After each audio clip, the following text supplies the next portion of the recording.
ಎಲ್ರಿಗೂ ನಮಸ್ಕಾರ. ನಾನಿವತ್ತು ರಸಗುಲ್ಲ ಮಾಡ್ತಾಯಿದ್ದೀನಿ. ಯಾವ ಥರ ಮಾಡೋದು ಅಂತ ನೋಡೋಣ. ವೆಲ್ಕಮ್ ಟು ಆರ್ ಪಿ ಸಿಲ್ ಫ್ಯಾಮಿಲಿ. ಯಾರೆಲ್ಲ ವಿಡಿಯೋ ನೋಡ್ತಾ ಇದ್ದೀರಾ ಸಬ್ಸ್ಕ್ರೈಬ್ ಆಗಿ ವಿಡಿಯೋನ ನೋಡಿ. ಇದು ಊರಿಂದ ಹಾಲು ಕಳಿಸಿದ್ರು 1 ಲೀಟ್ರಷ್ಟು. ಅದು ಸಂಜೆ ಅಷ್ಟೊತ್ತಿಗೆ ಒಡೆದೋಗ್ಬಿಟ್ಟಿದೆ ನೋಡಿ. ಈ ಥರ ಬಿಸಿ ಮಾಡಿದರೆ ಈ ಥರ ಒಡ್ಕೊಡ್ಕಾಗ್ಬಿಟ್ಟಿದೆ. ಇದನ್ನು ಏನು ಮಾಡೋದು ಅಂತ ಯೋಚನೆ ಮಾಡಿದೆ. ರಸಗುಲ್ಲ ಮಾಡೋಣ ಅಂತ ಟ್ರೈ ಮಾಡಿದ್ದೀನಿ. ರಸಗುಲ್ಲ ಯಾವ ಥರ ಮಾಡೋದಂತ ನೋಡೋಣ. ನೋಡಿ, ಈ ಥರ ಹಾಲಿಗೆ ಇದನ್ನು ಒಂದು 5ರಿಂದ 10 ನಿಮಿಷ ಚೆನ್ನಾಗಿ ಕುದಿಸ್ಬೇಕು. ಇದು ಈಗ ಉಡಿ ಆಗುತ್ತೆ ನೋಡಿ. ಇದರಿಂದ ಪನ್ನೀರ್ ಕೂಡ ಮಾಡ್ಬೋದು. ಆಲ್ರೆಡಿ ನಾನು ಪನ್ನೀರು ಹಾಲು ಪೌಡ್ರಿಂದ ಮಾಡಿರೋದು ತೋರಿಸಿದ್ದೀನಿ, ಅದಕ್ಕೋಸ್ಕರ ಮತ್ತೆ ಈಗ ಪನ್ನೀರ್ ಮಾಡಿಲ್ಲ. ಇದನ್ನೇ ಚೆನ್ನಾಗಿ ಸೋಸ್ಕೊಂಡು ಒಂದು ಬಟ್ಟೆಯಲ್ಲಿ ಹಾಕಿ ಸೋಸ್ಕೊಂಡ್ರೆ ಗಟ್ಟಿಯಾಗಿ ಇದನ್ನು ಚೆನ್ನಾಗಿ ನಾದ್ಬಿಟ್ರೆ ನಮಗೆ ಯಾವ ಶೇಪಲ್ಲಿ ಬೇಕೋ ಆ ಶೇಪಲ್ಲಿ ಒಂದು ಸ್ವಲ್ಪ ತಿಟ್ಬಿಟ್ಟು ಕಟ್ ಮಾಡ್ಕೊಂಡ್ರೆ ಪನ್ನೀರ್ ಆಗುತ್ತೆ. ಇದನ್ನು ನಾನೀಗ ನೋಡಿ ಚೆನ್ನಾಗಿ ಉಡಿಯಾಗಿ ಬಂದಿದೆ. ಇದನ್ನು ನಾನು ಒಂದು ಜಾಲರಿಗೆ ಹಾಕಿ ನೀರೆಲ್ಲ ಈ ಥರ ಪ್ರೆಸ್ ಮಾಡಿ ತೆಗಿತಾ ಇದ್ದೀನಿ. ಗಟ್ಟಿಯಾಗಿ ಇರಬೇಕು, ನೀರಾಗಿ ಇರಬಾರ್ದು. ಇಲ್ಲಾಂದರೆ ಒಂದು ಬಟ್ಟೆಲಾದರೂ ಹಿಂಡ್ಬೋದು ಹಾಕಿ. ನೋಡಿ, ಈ ಥರ ಪ್ರೆಸ್ ಮಾಡ್ಕೊಂಡು ನೀರೆಲ್ಲ ತೆಗೆದ್ರೆ ಸಾಕು. ಇದನ್ನು ನಾನೀಗ ಒಂದು ಪ್ಲೇಟಿಗೆ ಹಾಕ್ಕೊತಾ ಇದ್ದೀನಿ.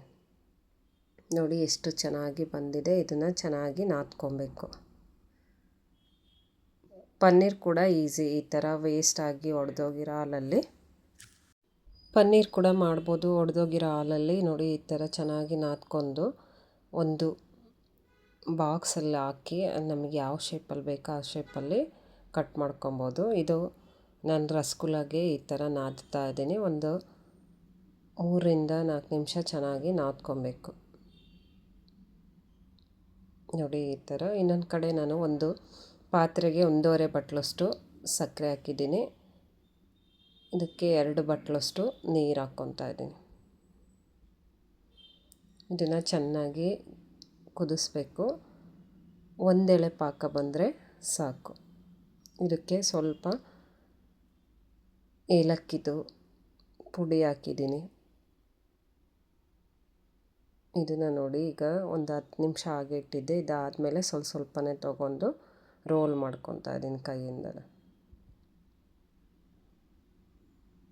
ನೋಡಿ, ಈಸಿಯಾಗಿ ರಸಗುಲ್ಲನ ಮನೆಯಲ್ಲೇ ಮಾಡ್ಬೋದು. ಹೋಗಿರೋ ಹಾಲಲ್ಲಿ ವೇಸ್ಟ್ ಆಗೋ ಬದಲು ಈ ಥರ ರಸಗುಲ್ಲ ಮಾಡಿಕೊಟ್ರೆ ಮಕ್ಕಳೆಲ್ಲ ತಿಂತಾಯಿರ್ತಾರೆ. ಚೆನ್ನಾಗಿರುತ್ತೆ ಬೇಸಿಗೆ ಟೈಮಲ್ಲಿ. ನಾವು ಜಾಮೂನ್ಗೆ ಯಾವ ಥರ ಉಂಡೆಗಳು ಮಾಡ್ತೀವೋ ಅದೇ ಥರ ಉಂಡೆಗಳನ್ನ ಮಾಡಿ ಈಗ ನೋಡಿ ಪಾಕ ಕುದೀತಾ ಇದೆ. ಇವಾಗ ನಾನು ಹಾಕ್ತಾಯಿದ್ದೀನಿ. ಈ ಪಾಕನ ಈಗ ಆಫ್ ಮಾಡ್ಕೊಂಡಿದ್ದೀನಿ. ಆಫ್ ಮಾಡ್ಕೊಂಡು ಇದೇ ಥರ ಎಲ್ಲವನ್ನು ಹಾಕಬೇಕು.